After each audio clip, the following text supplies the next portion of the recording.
When Willow announced her engagement, I finally breathed a sigh of relief. The heiress was finally going to get married, and I could at last leave. But just as I was pulling my suitcase and about to go through security, she appeared in a wedding dress. Her eyes reddened, ordering me not to leave. She looked truly beautiful in that wedding dress, still as proud as a princess, just like when she was a child. Even when asking me to stay, she used the tone of a command, but I only gently moved away the hand she held onto mine. Heiress, it's time for me to go. Chapter 1. Willow was the heiress, the type born into a wealthy family. When I was very young, I already knew I had to please her. If it had been ancient times, she would have been the lady of the manor, and I the servant bound to her household. But in modern society, she could address me in a way that seemed equal, calling me the older brother who grew up with her. But truthfully, calling me brother was giving me too much credit. After all, I was just the son of her family's maid, and happened to be 1 year older. As for my mother, she was a woman of misfortune, trapped for years under my father's domestic violence.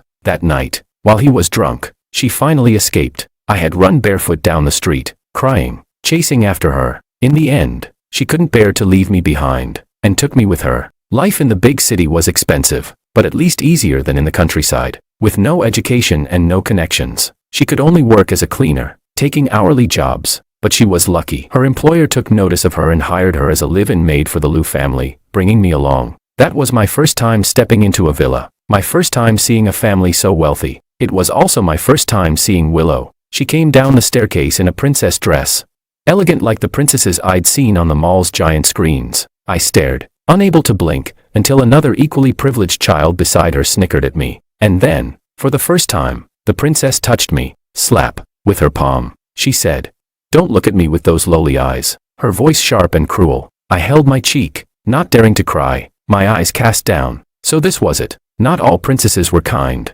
Chapter 2. I became Willow's lackey. In the words of her childhood friends, I was nothing more than a house-trained servant, though I was a year older than her. I entered school the same year as she did, for no other reason than that she demanded it. I didn't want to, but my mother was delighted, because this way, she didn't need to save for my tuition. And I could even attend the most expensive school in the city. From elementary to middle school to high school, everything was covered. And from the day she threw her school bag in my face, I never left her side again. She said, "Hold it." When we left the house, I carried her bag. She said, "Don't disturb my sleep." During class, I took notes for her. She said, "If the hot milk at the school gate isn't warm when it reaches me, you can stay in the bathroom with it." During breaks, I ran errands for her. She said, "If you dare tattle, you're dead." Her childhood girlfriends chimed in with laughter. "Hey, Willow, this lapdog of yours is pretty useful. Haha.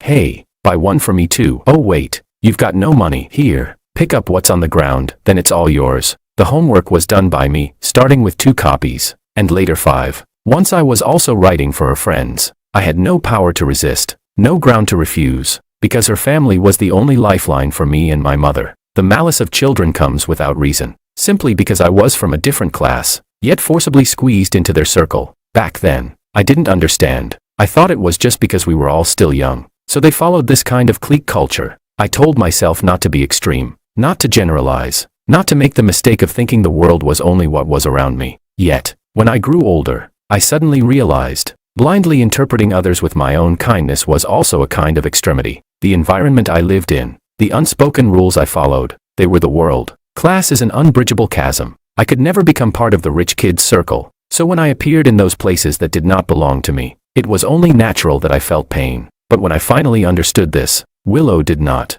even though, from the very beginning, she was the one who taught me so. Chapter 3. Willow didn't think she was bullying me. In fact, I gradually stopped thinking she was bullying me either. Once someone lives long enough in an unreasonable environment, that environment naturally begins to feel reasonable. Not to mention how it looked to outsiders. The Liu family was truly good to my mother and me. When I was 15, they even gave me a separate room, right next to my mother's. When I went out with Willow, I rode in her family's different luxury cars. The school we attended was a well-known elite private school. Our uniforms were custom made by the school. What Willow's family ate and drank was never what ordinary people could afford. At first glance, I was living the life my mother had never dared to imagine. She always wiped her eyes and said, "This is really good now." Yes, compared to that young rural woman who used to suffer domestic violence, life now was really good. I gradually got used to it. Willow was the heiress. I accepted, with a numb calmness, the name they gave me, Liu Mrs. Lackey. Here, at least, The material conditions were undeniably excellent. I grew taller and kept my grades in the top 10 of my year because I dared not slack off. By high school, some girls even started talking about me. The first time I was playing basketball and a girl came over to bring me water, I knew I was finished. That day was one of the rare times Willow lost her temper. She flew into a rage. Which one of your things wasn't given by my family? You eat what my family gives and drink what my family gives, so you turn out like that. You're using my family's stuff to pretend to be a rich second-generation kid to pick up girls. What? Are you trying to usurp the nest and turn host into guest? Lowly things are lowly. After all, no matter how much you're raised, an ingrate never gets tamed. You're a parasite, just like your mother. She shouted at me and I didn't even lift my head. I stood there holding her school bag and let her have her outburst. The heiress was undoubtedly elegant and beautiful, even when her mouth spat cruel words and she sounded like a shrew. Her bearing remained that proud, noble princess. But when she started insulting my mother, I looked up and stared at her without expression. Perhaps my behavior offended her. She stopped mid-curse as if suddenly uneasy. She pressed her lips together, a little guilty. But how could that be? Heiress Willow could never be guilty before anyone. She was always right, always above others, always able to keep me beneath her feet. Come to think of it, since the time in 4th grade when I pulled her out of the water, she hadn't stepped on me with her foot for a long time. This was the first, and only, time since then. She stepped on me, ordered her bodyguards to throw me into the basement, and had me locked up for 2 whole days. My mother didn't look for me. She was told I'd gone on a study tour, and she believed it. That day she opened the basement door and looked down at me from above.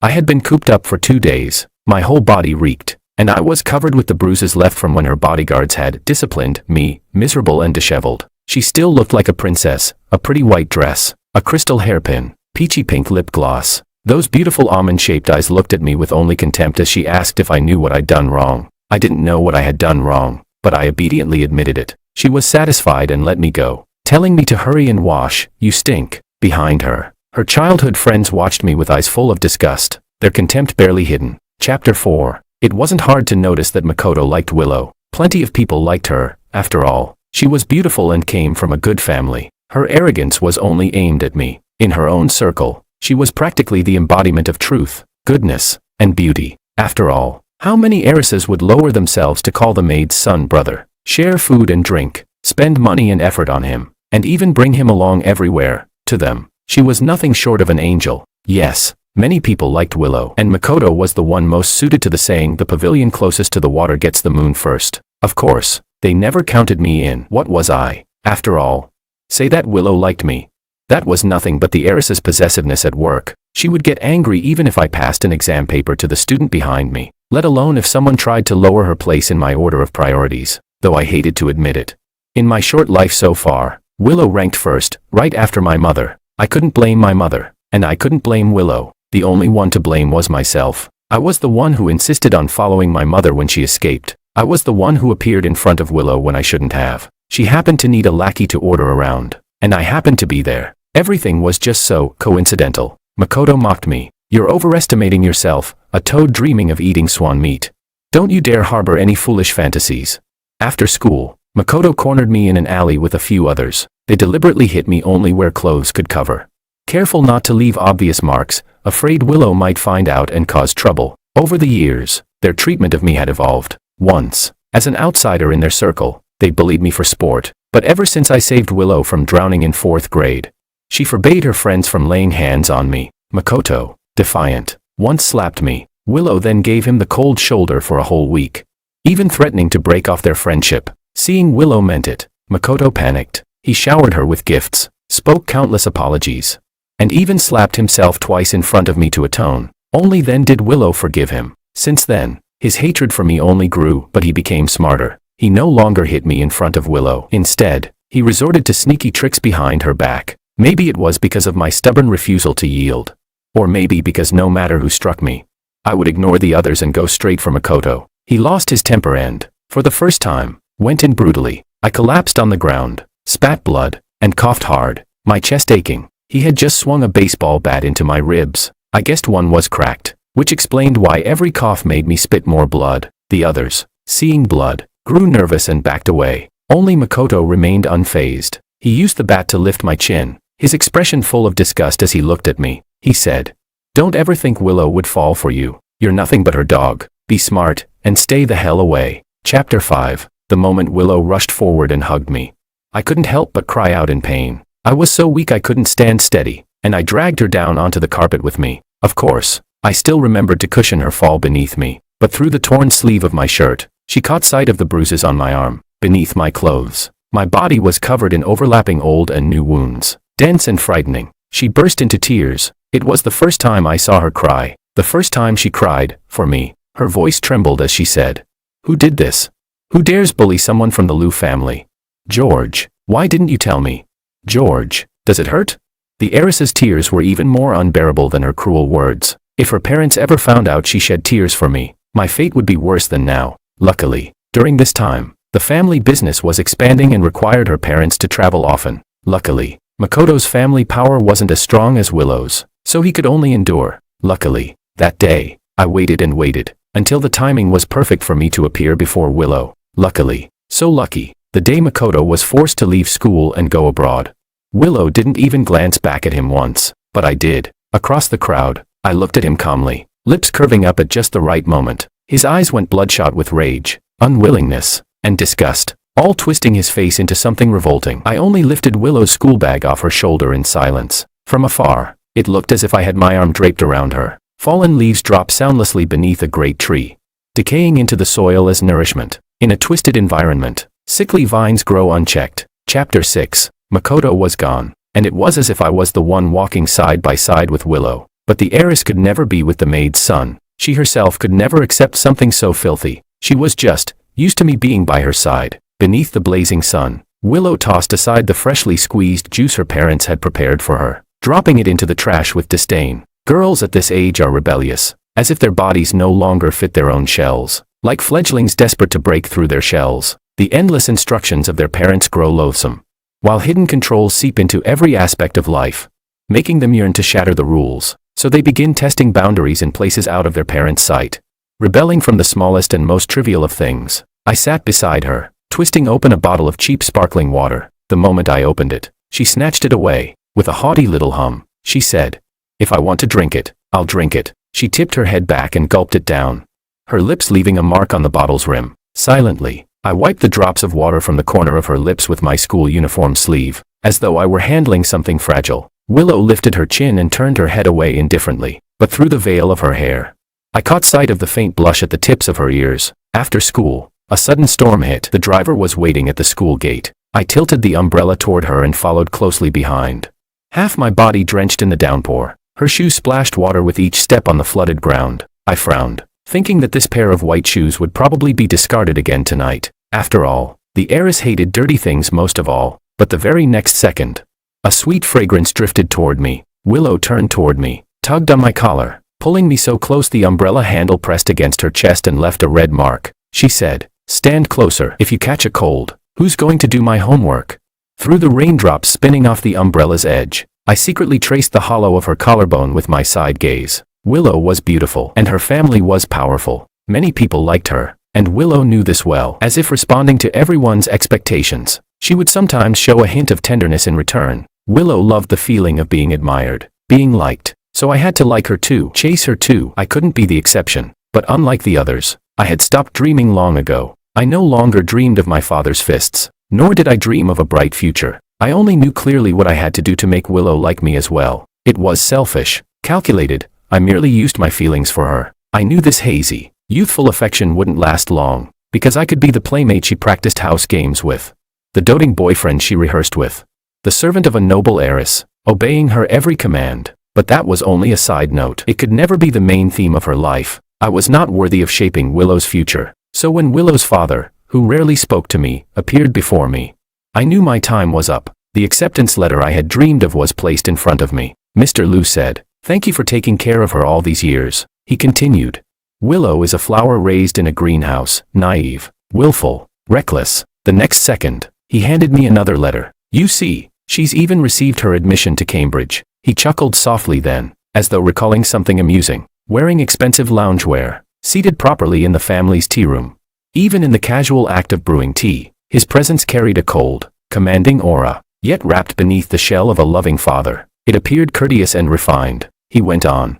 "She told me she didn't want it. She said she didn't want to go abroad. She wanted to attend the same university as you. He set the teacup steadily before me, while secretly I clenched my palms tight. He said, "You're a good kid." He savored a sip of tea. The liquid was amber. Golden ripples reflected at the bottom of the white porcelain cup. Then he said, "There are some truths you should already understand." Of course, I understood. The moment I walked out of the tea room with that acceptance letter in hand, I finally let out a breath of relief. Those glaring words on the page, at last, they meant I could leave the Liu family. Chapter 7. Willow was furious. When the ink on the Cambridge acceptance letter blurred under the sweat on my fingertips, she suddenly slapped the envelope across my face. She shouted, "Get it away. Didn't I tell you to get it away? Can't you understand?"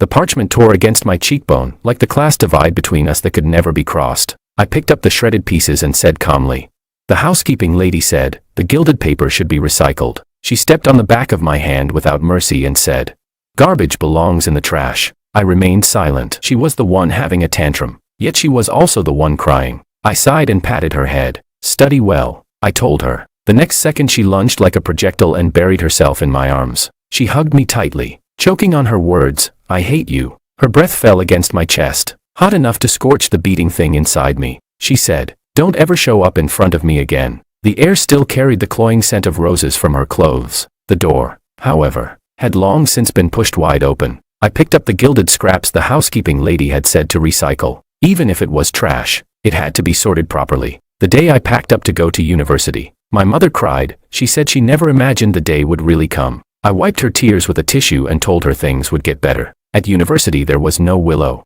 There was none of her circle. I reclaimed my name, George. Work-study life was harder than before. I held 3 jobs, tutoring, a cafe, translation. Because of following Willow years ago, my English and French were decent enough. I didn't dare slack in my studies. Scholarship money each year helped a lot. Sometimes I was so tired I'd nearly doze off while showering. My roommates were good people. Each of them wanted to be everyone's dad, but they also did fatherly things, saving my seat, reporting for me, taking notes, and dragging me back into bed when I fell asleep standing up. At first it was unbearably hard. One night when I was out for a run and looked up at the stars, I thought of Willow for the first time in a long while. She always seemed to glitter like the sky, eternal, above me. Looking down, I could never reach her, yet she could shine on me. But I knew, this was not love. Chapter 8. The first year I returned to the Liu household, I saw Willow Liu again. After all, it was the Lunar New Year. She had taken leave to fly back from England. The whole Liu family was lively. This year their business had expanded yet again.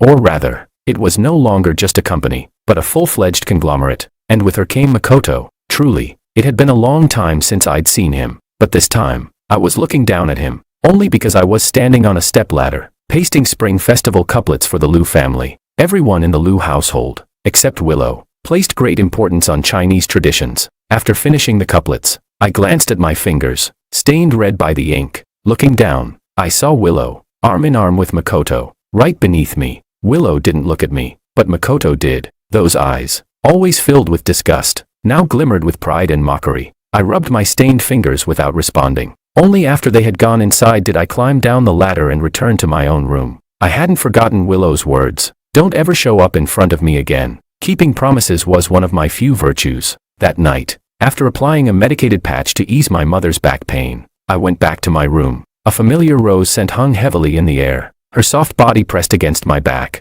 I hadn't turned on the light, and neither had she. She wasn't even wearing shoes. The pair of leather wool slippers sat neatly at my bedside. I patted her hand, signaling for her to let go. Then I walked over, picked up the slippers, and guided her to sit on the chair. I helped her slip them on. I said, "They're cold." But she deliberately lifted her leg and kicked them off again. Her pale calf slid out from beneath her satin nightdress, stretching out before me, whiter than the snowy New Year's Eve landscape outside. I bypassed her leg, retrieved the slipper, and placed it back on her foot. When she tried to kick it off again, I pressed it gently to the floor. I said, "Go back." The room was dim, lit only by faint light spilling through the window. I couldn't see her face, only hear her breathing turn uneven. She said, "Don't regret this." She stood, her head only reaching my collarbone, her figure slimmer than before. It seemed English food hadn't suited her taste. She waited a moment, but I still said nothing. The sound of those soft, expensive leather slippers stomping across my floor was deafening. The door slammed shut. Soon after, I heard a maid's voice in the hallway.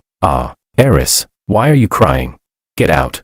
I still didn't turn on the light. My lungs filled with nothing but the scent of roses. Mistakes can be corrected. Wounds may heal with time. But could sincerity and obsession, feelings nearly equal to love, truly erase everything? I'm sorry. Affection cannot change the fact of who was the bully. Affection cannot erase what already happened. I don't hate Willow, but I don't love her either. I am just a lowly, ordinary person, only wanting to take my mother away. Chapter 9. The Liu family had always treated us well. Willow's parents were kind even to the servants. My mother worked there for 16 whole years. When she finally left, she received a generous red envelope. The day I took her away, Willow wasn't there. She rarely came back anymore, and I hardly saw her at all. She not only studied abroad but was planning to work and settle overseas. As the Liu family's only daughter, there was simply too much for her to learn and take part in, and the distance between her and me grew wider and wider. One day, the housekeeper cleaning her room accidentally found stacks of plane tickets, flights from London to the city where my university was. In those 3 years, she hadn't been with Makoto, and had even refused the marriage her father tried to arrange. I no longer knew the details of her life. Later, I got busier myself. I joined a project that achieved good results,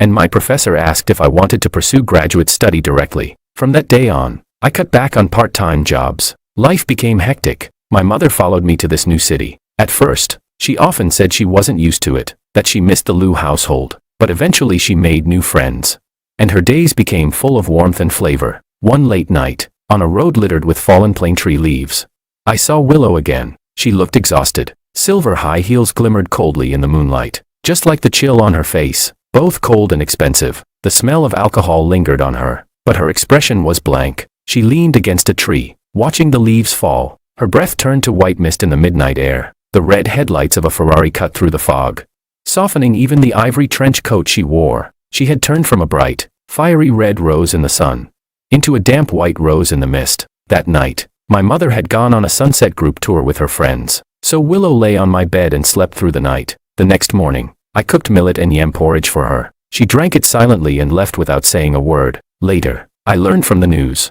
Willow's father had brought home his illegitimate son. Of course, Mr. Liu was a shrewd businessman. He calculated even the value of his children. If his daughter refused marriage alliances, then elevating his son was only natural. The Liu family's inheritance battle hit the headlines many times. Every time my mother saw it, her heart ached. She was, of course, on Willow and her mother's side. After all, she had watched Willow grow up. So when Willow finally became the heir of the Liu conglomerate, my mother cooked a feast that very night, and even invited Uncle Marco to celebrate together. I raised a glass to my blushing mother and Uncle Marco, then ate 2 full bowls of braised pork. It was a celebration for Willow, but when I returned to my room, I destroyed all the documents Willow had once asked me to prepare. On my screen, her messages remained, lines and lines of our past exchanges. Only the last one stood out. Sent just 30 minutes before I won. Don't you have anything to say to me?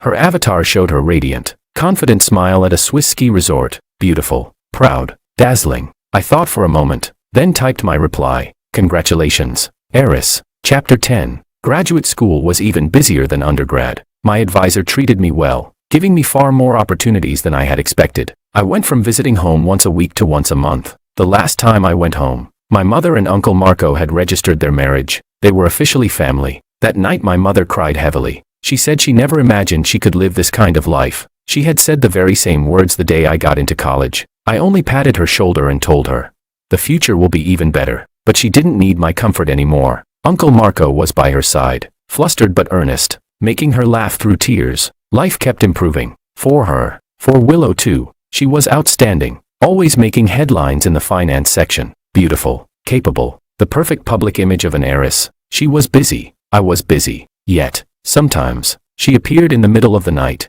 The plane tree turned yellow, bare, sprouted, greened. She had watched it cycle through all 4 seasons. The last time I saw it, its leaves had turned yellow again. She wasn't wearing sharp stilettos anymore, but soft leather shoes. I told her not to step in the mud. Her shoes would get dirty. She ignored me, grinding her heel into the soil a few more times. Yes, she had never listened. She asked, graduated? Her voice was colder than before. I nodded calmly. I pulled out a wet tissue, planning to clean the dirt off her shoes. She asked, then are you coming with me?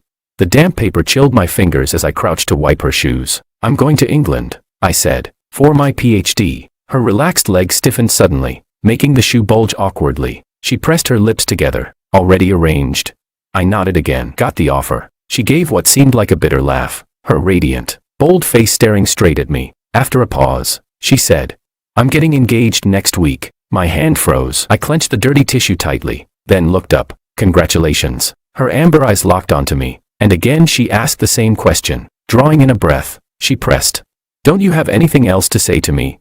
I folded the wet tissue in half, thought for a moment, then said flatly, "I wish you happiness." That day, Willow lost her temper. For the first time since 4th grade, she slapped me. The mark on my face was obvious. My seniors laughed it off as if it were a joke, teasing lightly that I must have been punished by my wife the night before, as if being slapped by one's wife was some kind of blessing. Only one junior sister grew indignant, shouting that she should call the police. The headlines were full of the Heiress's engagement to the heir of the Bai family in City C. That night, my mother cooked braised pork again to celebrate. I didn't go home. I didn't eat it. On the screen, they looked like a perfect match. By late August, I was pulling my suitcase toward airport security. The screen displayed Willow in her luxurious engagement dress. Beautiful. Its design almost like a wedding gown. She and her fiancé looked like a perfect couple. I thought, if I had the chance, I'd like to see it in person. She must look stunning. The next moment, my wish was granted without warning. She appeared before me in a wedding dress. Eyes reddened.